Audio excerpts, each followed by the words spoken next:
Hello, everyone. Welcome to the Porter Community Meeting. Just a reminder, we are part of the CNCF and thereby abide by the CNCF Code of Conduct. And I dropped that in the meeting chat. Okay, let me share. There's not a whole lot on the agenda specifically called out today. So we could go over any issues that you might have right now, as well as look into triaging any open bugs. And then we could, or we could get some time back today. So really, it's up to you guys to decide what we want to do with our time here. There is one thing I wanted to bring up. I did get a first pass at a Tofu mixin merged in. So if you go to, let's see here. Mixin. Initial commit. So if you go to, let's see, getporter.org or getporter, there's a Tofu mixin. It's completely first commit right now. So it's essentially a mirror of the Terraform mixin that we need to just move over into essentially Tofu. And I know that somebody was looking for this. I can't remember who was going to be working on that, but that's basically the next step. Is we just got to go through there and essentially do a find and replace of Terraform with Tofu, and then we'll have the Tofu mixin. All Terraform. And the intent on that is to have a delineated mixin between Terraform and Tofu. We talked about having both together, but that's just not really a maintainable thing to do. So that is ready to go. If no one wants to pick that up, then I'll probably take a stab at this in the next couple of weeks when I have some time to get that in line. Last time we had talked about managed identities and getting those into the storage backend and adding support for that. I wanted to circle back to that with you, Kirk, because I know that was something that you had been interested in. Have you had a chance to look into that any more? I am familiar with how that all works, and if you would like, I could take a stab at implementing that for the storage backends. No, I didn't have a chance to look at it yet myself. Okay. Unfortunately. Okay. Let me just make sure.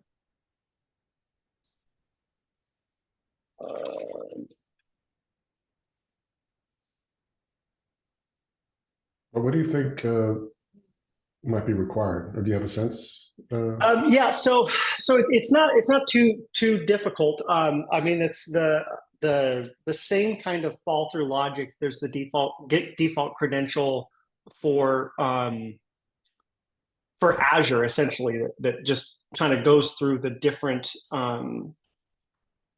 ways that you can authenticate, whether it's the environment variables, or you've got your Azure file like a logged in user, or the managed identity. So we could implement that in the Mongo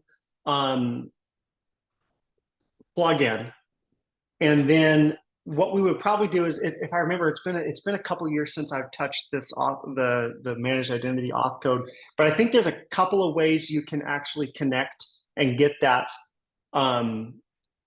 that Mongo client, if I remember correctly. And so we would just need to look at, and I think we're doing this in Azure secrets plugin, but we would basically need to look at the URL for the Mongo database and see is this a passwordless connection string or is this a password connection string? And I think you can make the decision there on if it's a passwordless connection string, then try to connect using the fall through default credentials. So yeah, I'll take a look at that. Let's see.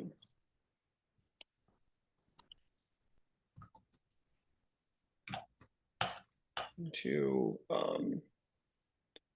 implementing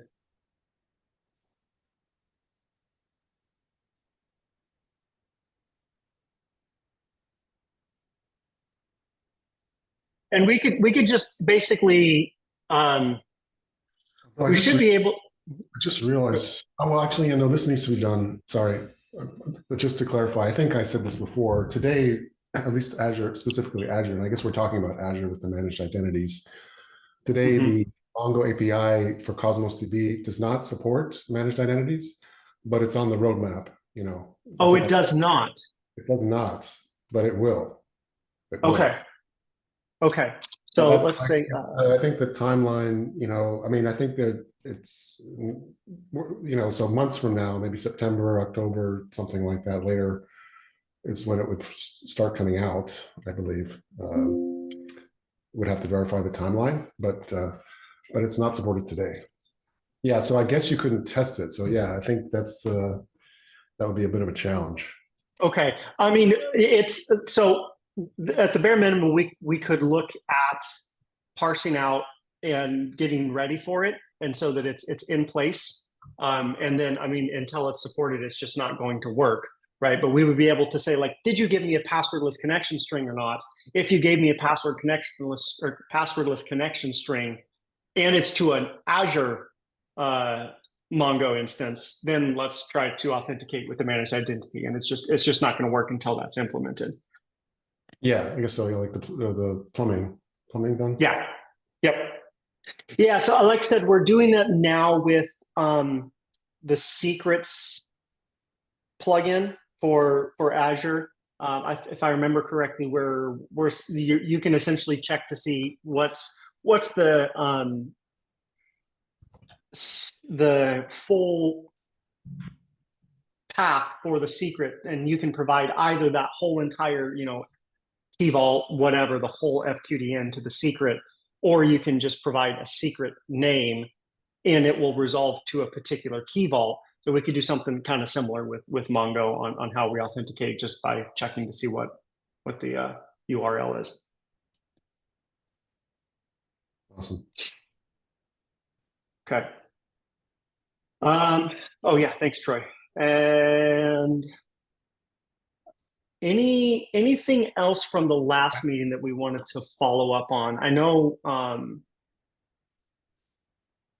Kim has been doing some stuff, but it's been a pretty quiet last couple of weeks overall. There hasn't been a whole lot of work going. Troy? Yeah, so I think we cut the operator 1.1 or something like that. But I think I wanted to discuss a little bit what we tried to talk about last meeting, where we're like, what versions of Kubernetes are we planning on supporting? Like, do we want to be N-1? Do we want to make sure that we're not, too far behind? Like, hey, this doesn't work on 125. Like, it's not supposed to. Maybe we should try to align it with what we're doing with. So for instance, I don't want us to be latest, right? So like 131 is going to be coming out pretty soon because they have a code freeze, but I don't want us to jump to 131 until like maybe 131.1 but allow us some parity with the ecosystem that exists, because we don't want to get to a point where we're falling so far behind that it's harder when people are using newer versions of their cluster. So if we do releases like 1.1 supports 129, 128, and beyond and before, but this will only support this. And I don't want to make a matrix of what we're allowed to support. But again, I do want us to be able to not get into trouble by saying this runs on every single Kubernetes cluster ever. Right. And, this kind of calls out a good point, as we have kind of let the operator stagnant since about 125, 126. There hasn't been a whole lot of work on the operator, or at least a lot of testing done against latest Kubernetes versions. So we need to definitely add in,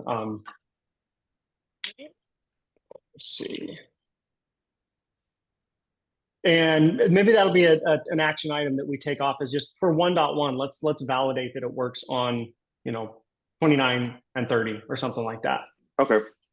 And I think the last, and because I'm cool with however we're going to plan on doing that, I just wanted to make everybody aware that that's still something that we need to take action on. But the one last thing I think is, I think I brought this up in probably the maintainers meeting where we were talking about like integration tests. They're running against the cluster that we're running the stuff on. And we were trying to figure, I think we did that intentionally, but then there was a way we wanted to use an existing cluster to run some integration tests on with the operator to do. And there was a place where we need to try to like decouple that action so we can honestly get the benefit of using the integrated test. I can't remember exactly what we said around that, but I remember when it was initially set up, there was reasons why we were doing it the way we are. And then I think if we had an opportunity to break that up to, install the operator on the cluster and then use the live kind cluster to do the things that we wanted to verify and validate, to use that as a bench for testing instead of being inside the cluster, testing the cluster and stuff. Does that make sense? I think it was like, it's a comment in the mage file, I'm trying to find it now, that talks about why we decided to do that.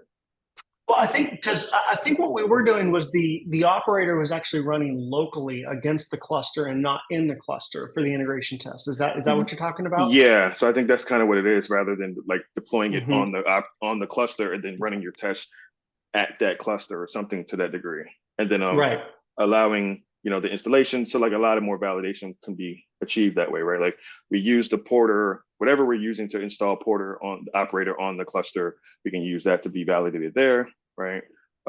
We can use, because you're not in the cluster, you can do things like what happens when I delete the Porter operator namespace. Like we can test that functionality with the orphaned stuff, and we're not in the namespace trying to do the test. I think is what was why we decided to do that. And of course, there's still like the GRPC stuff that we're doing that we need to figure out the functionality around the PorterConfig. But I think the initial, and again, I'm not trying to revamp how we do integration testing. I think it was just it was something that was in the mage files with why we were doing it that way. Let me see. Test unit. Test integration. It says, yeah, we need to run these tests either isolated against mtest or against a cluster that doesn't have the operator deployed. Otherwise, both the controller running in the test and the controller on the cluster are responding to the same events. For now, it's up to the caller to use a fresh cluster with CRDs installed until we can fix it. So that's a to-do in the mage files in the Porter operator. Okay. Can you drop the link to that so I can put it in here? Okay, yeah, I'll put it in the channel. Let me first, I got to go to it because I was looking at this locally. Browser doesn't want to do it. Okay, GitHub. Yeah, excuse me. I can put that in the chat, and I think for I think it's called operator. Okay. And then I'll find the file. But yeah, for the sake of, I don't think there's anything currently wrong with this. It's just, I just saw that when I was trying to, I think I was adding the testing for like either a webhook or the installation. Oh yeah, that's what it was. I was adding the testing that I couldn't do unit-wise with if we restart the operator, it installed the GRPC server until we realized that was going to be wrong, right? Because we want to do this against a PorterConfig. And that's when the testing came up, and I was like, oh, okay, this is something that we probably should address. Okay, let's see here. So if you look at test, I think it's like test integration. Let me see what line it's on.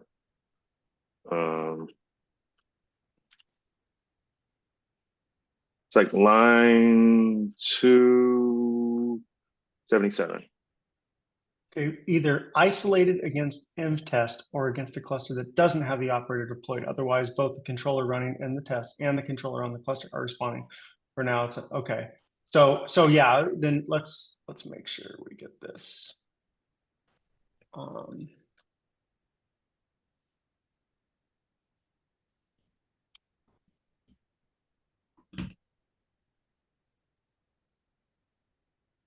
Okay.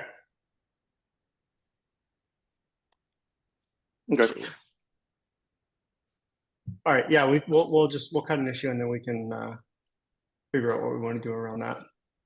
Now, as far as the PorterConfig, again, I can dynamically, because I think that comes like what we talked about before. I don't know the timeline we wanted to achieve this milestone because we already cut 1.1.0. I know Sarah's not here, but I wanted to make sure that we can't have enough time. I think we'll have way more time than before KubeCon. I just didn't want to get to a point. I didn't want. That's okay.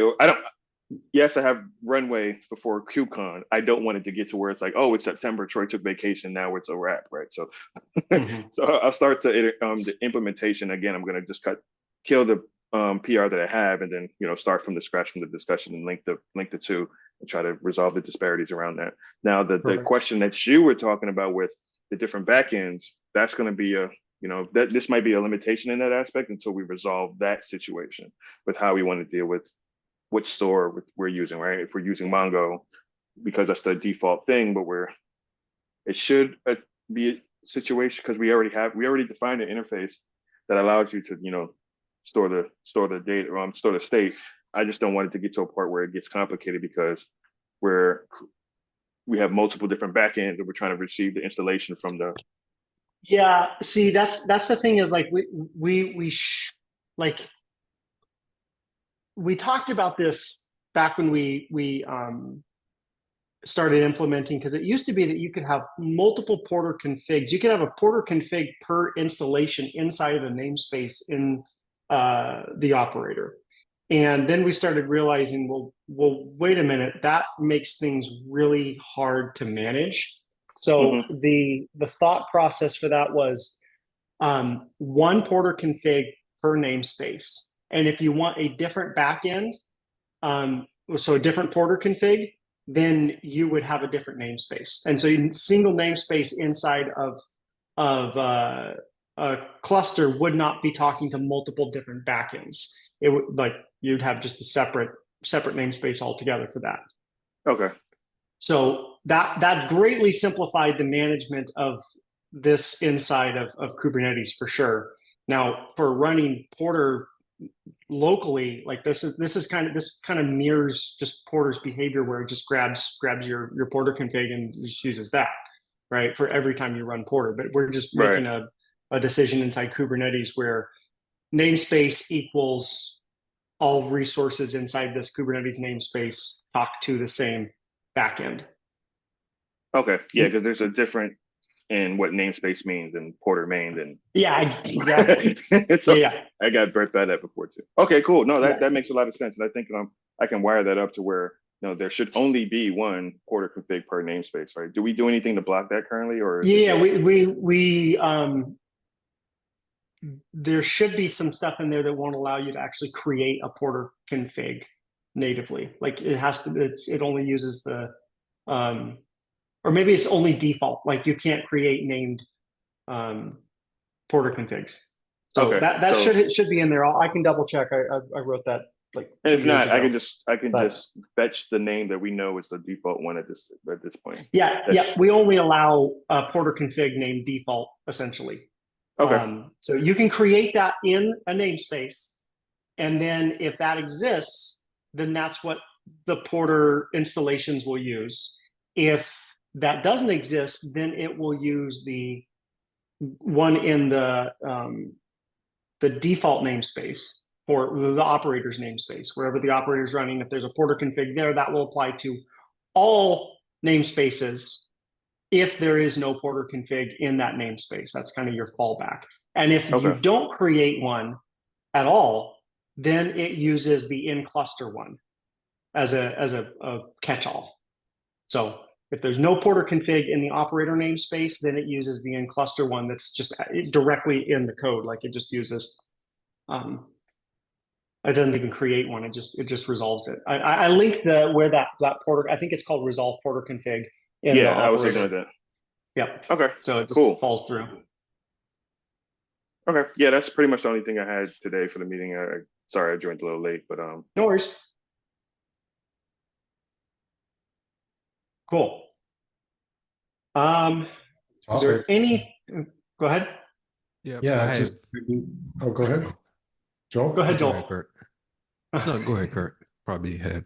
Okay, so I started looking into issue. I believe it's 1857. They trace the bundle execution.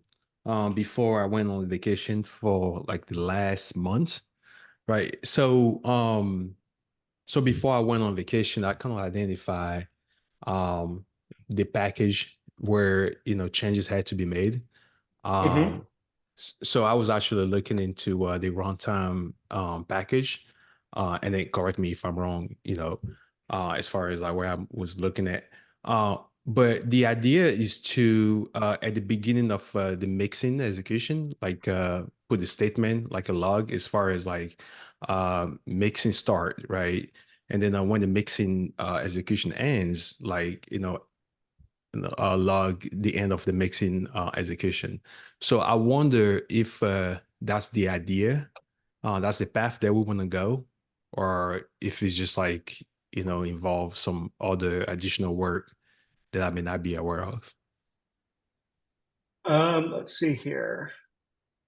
Be great if we could see each mixin steps, execution, and runtime logs from Porter runtime. If we pass the standard open telemetry environment, it will work great for a listener that is not on localhost.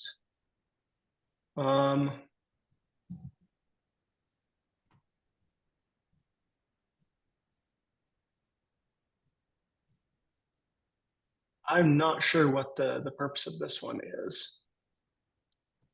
Let's take a look at this.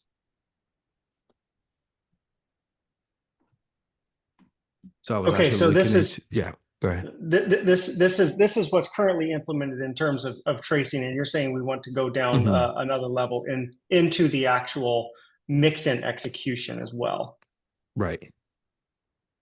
Yeah, because I know the mixins do have tracing, and or most if not all of them do have tracing enabled. If you turn on like if you run Porter with I think it's either the debug flag or some type of debugging, because the mixins do report each step, I guess, today. They're not plugged into this tracing today.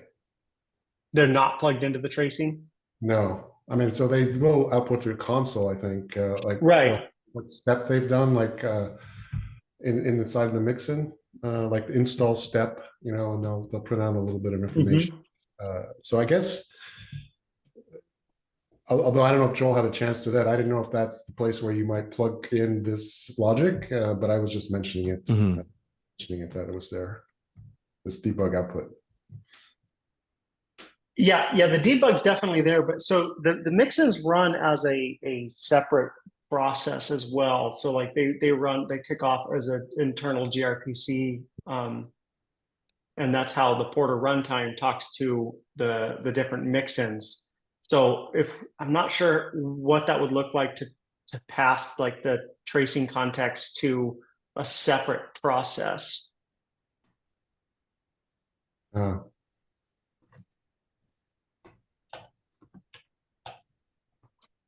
Okay, let me circle back with Sarah on this, and because it looks like she had been at least working on making sure she's moved this issue around some. So let me see if there's any.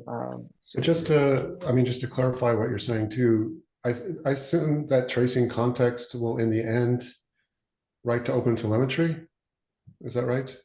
Like if it's configured, well, maybe only if it's configured. Yes. Yeah, OTEL is the default configuration that we have set up. So I mean, I was just, maybe it's too early, but I was just brainstorming if the mixin a separate process, as long as it knew, I mean, it could have its own context, maybe, I guess, if you're saying you can't share it, and as long as it knew where the open telemetry was endpoint, it could write to that same endpoint, maybe. So I'm just brainstorming. I don't know if that'll work, but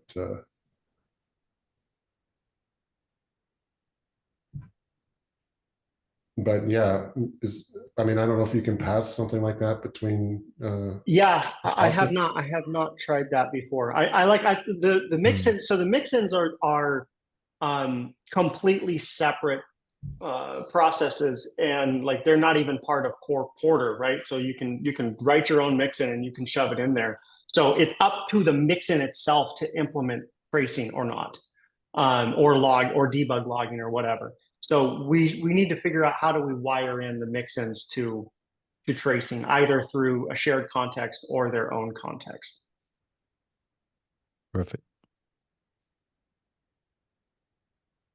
Yeah, this is definitely something that would require some mixin side implementation too.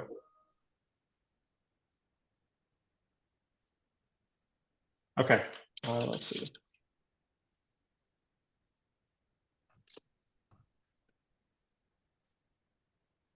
Yeah, we'll follow up and see where we want to triage that as well.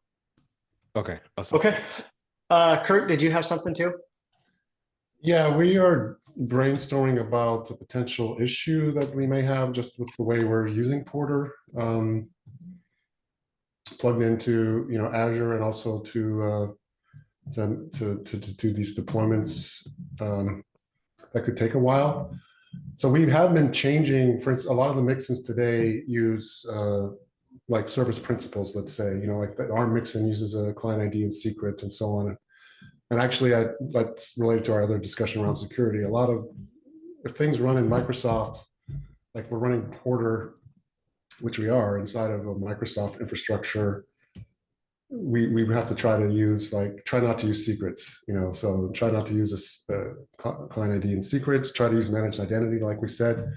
And we were changing the mixins to use OAuth, authentication. So the flow would be something like, actually, we've already done it. Like we've updated the mixin to support an OAuth token instead of a mixin, for example, instead of a client ID and secret. And then, like if we run it locally, we can use the CLI, for instance, to get a token and then pass that in as a credential, and it will use that token to deploy to ARM. So that's a credential. It's like a user's OAuth token, a user's credential. I think the problem we're facing is that we are going to start doing long-running deployments that might also have other components. So some might be ARM, some might be other things in Microsoft, like Microsoft 365, or other things that aren't ARM, and just bringing it all together. These tokens can expire. So that's the thing. And I think we're pretty sure that, for example, obviously we can do refresh tokens, but the thing was how to integrate that with Porter.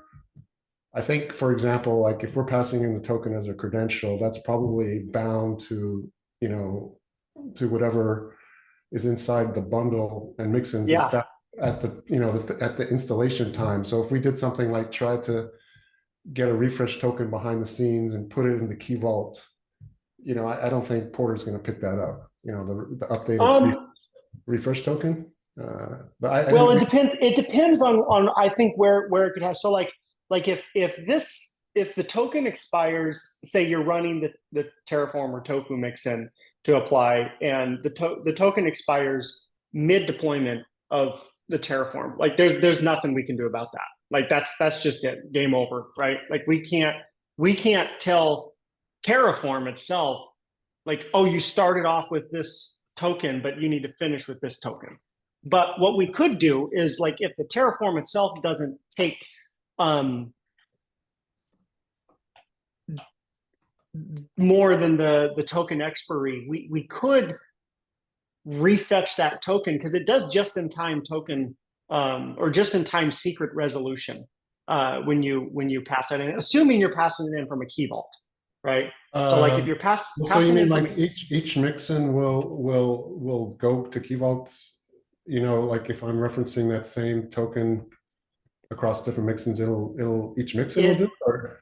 Well, so the action itself will do it at action runtime. So what we could do is we could just have it to where, like, in between different actions or different let's see when between different mixins in a particular action, like you've got the install action and you've got 4 mixins in there, we can just double check, but make sure that before we run the next mixin, we grab the latest secrets. And I think it should already do that. If it doesn't, then that should be it. Doesn't we could add it though? It wouldn't probably be. That would it would be between, like, every time you run a new step inside of an action. Just get the latest of all of the secrets, because it's already set up for just-in-time secret injection.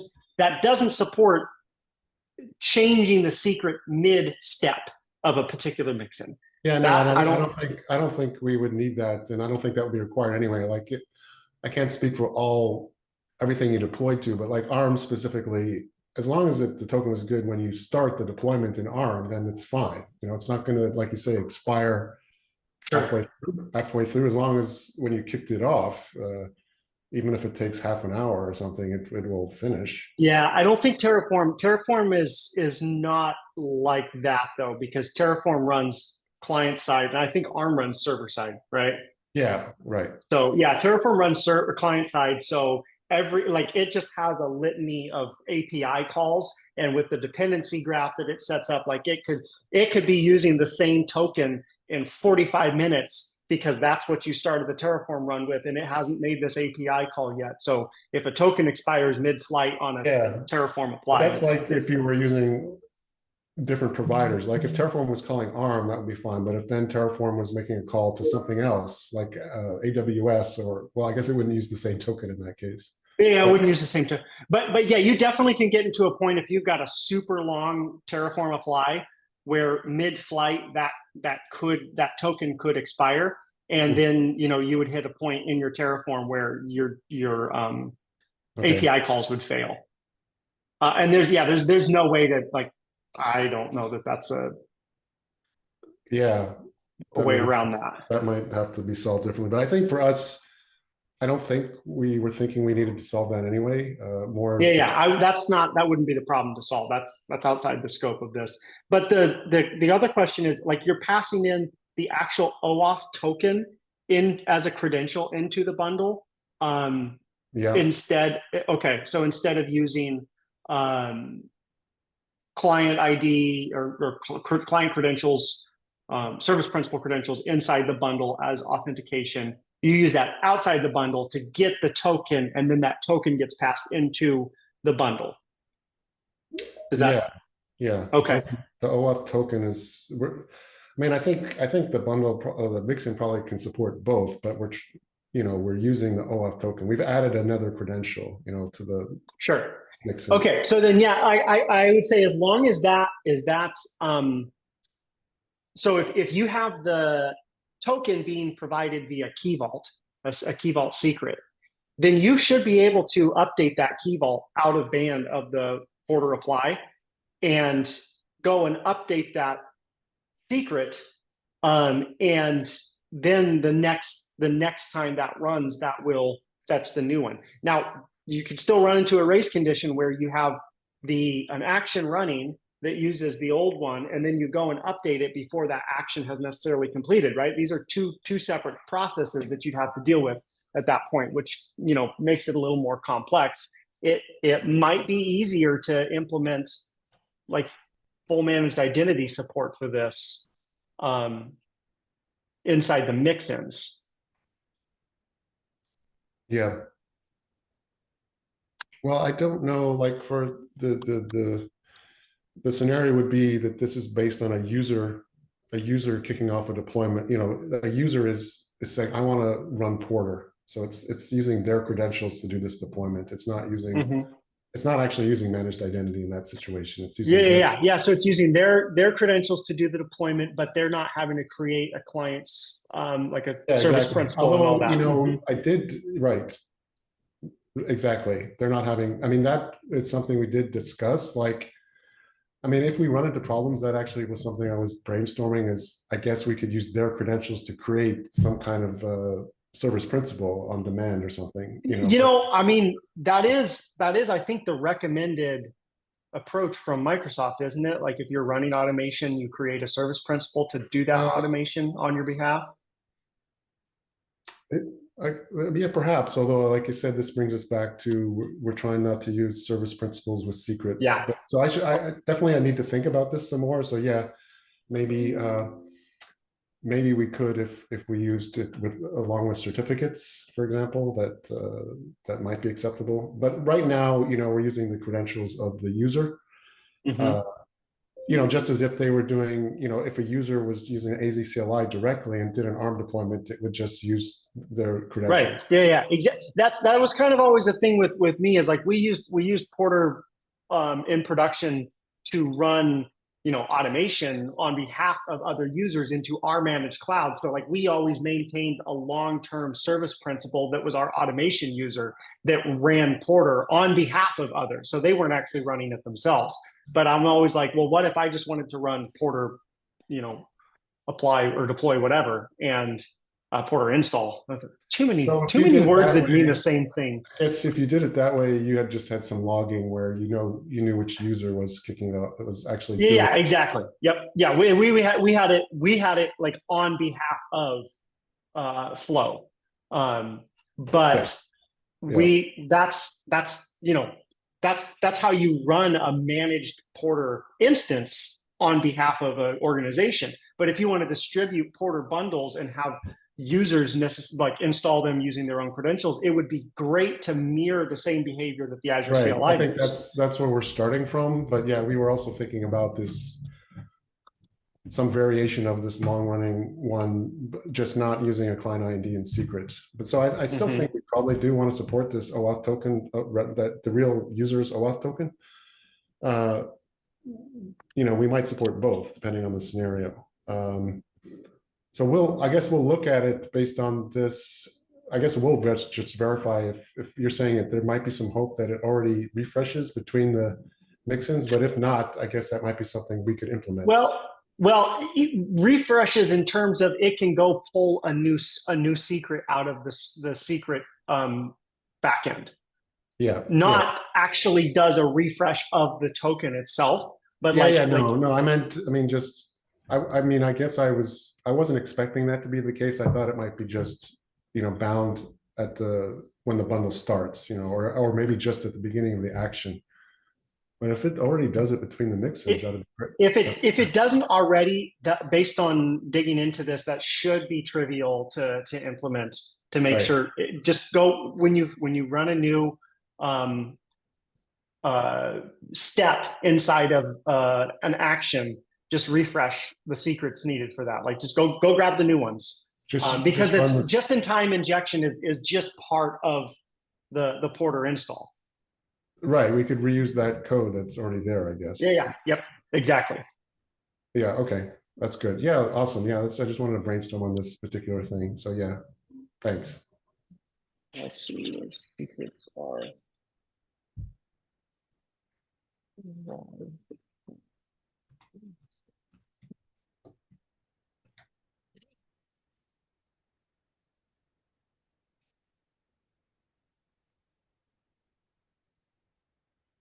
Now this is also like, it gets a little dicey on the race condition where like if something invalidates the token, that doesn't necessarily ensure that the Porter step like that, it won't refresh and get if that token or that credential gets invalidated mid step by doing a refresh. So like, was the refresh invalidate the previous token and then blow up any current in-flight steps, but the next steps would succeed? So there's definitely some edge cases around that for sure. Okay.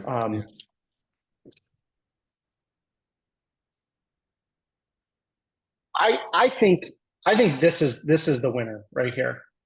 Mirroring the Azure CLI flow for a user installing a bundle. Like, what does that look like? I mean, can we mount the? I mean, I think behind the scenes, I mean, actually, I wanted to, behind the scenes, Azure CLI will get refresh tokens, put them locally on your computer. I mean, right, exactly. So, but like, would that, if we were to mount in the tilde Azure directory into the bundle as the user flow, like that becomes the credential, would that do this? Maybe. I mean, I hadn't ruled that out. I was thinking about that too, but I wasn't sure how that would work. But yeah, I was wanting to research in detail how like you said, how the Azure CLI works and how it manages any. I mean, I know there's a token location, and actually now now that I'm saying it, I guess I'm not 100% sure how it may refresh the tokens that are in its local file. I know there's a file location, like you said, maybe in the Yep. .azure where it keeps. There's the these- tilde.azure and there's like a tilde.azure/credentials. And then there's like the refresh tokens are in there and they do Yeah. like a token exchange where Yeah. you have your user token and then you got to get a refresh token with that. I don't know how that whole thing works, but yeah, it's all in the tilde Azure Yeah. directory. All those tokens and everything are in there. Like a token.json. And Yeah, that's right. That was a research item for us as well to just verify how that works. If there's any inspiration we can get from that, or like you said, yeah, maybe- if we could take advantage of just built-in Azure CLI token auth refresh, right? Where we could drop the Azure CLI, use the AZ mixin in an action, and then that just becomes, behind the scenes, Azure can manage the token that gets mounted in for that particular user. But I agree, a user flow for installing the bundle is critical and something we have not solved for Azure specifically. Right. Well, awesome. Thanks for the brainstorming. Cool. All right. Anything else? This became a very, very productive meeting for one that didn't have an agenda to start out with. So.